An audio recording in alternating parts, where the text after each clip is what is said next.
I want to bring in Cornell University law professor William Jacobson, who happens to be an expert on securities law, amongst many other subjects. Professor, welcome back. Always good to see you. I wonder if you can explain in layman's terms, so we can all understand it, what exactly is Sam Bankman-Fried accused of doing? It's great to be back, and it's really simple. You've heard the phrase, there's nothing new under the sun. That's true in securities fraud as well. This is an old-fashioned, if the allegations are true, this is an old-fashioned Ponzi scheme. He took money from investors. It was for cryptocurrency now, but it could have been something else, and spent it.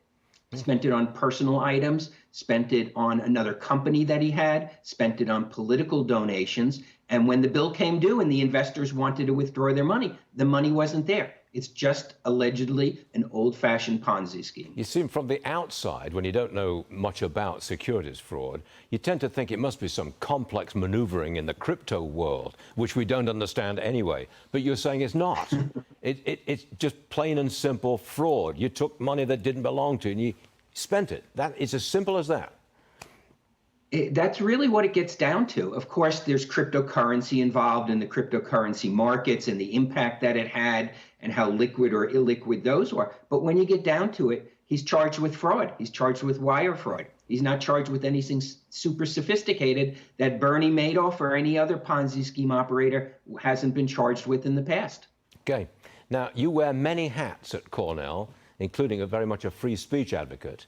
And I understand that you've conducted a report, a survey, a report of critical race theory in schools. Can you summarize your findings?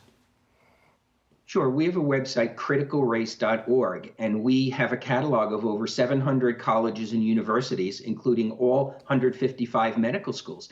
And no surprise, what you find there is that critical race theory in its various forms, sometimes called diversity, equity, and inclusion, sometimes anti-racism, is pervasive throughout higher education, and including it's moved down into K-12. So that's what we found. We have researchers who go over school websites. We document what they're doing, and it's pervasive throughout academia, and it's particularly bad in medical schools. Now, I would define CRT training and education as anti-meritocracy. It's the opposite of meritocracy. Would you describe it that way? Well, I think that's part of it. What it is an obsession with race, with skin color. And it views skin color as being the determinative factor of a student's life in this country.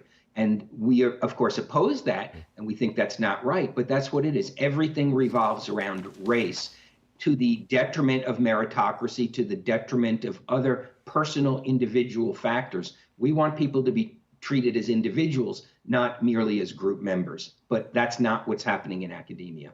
Professor William Jacobson, always a pleasure to have you on the show. Thank you very much, sir. Come back soon. Thank you.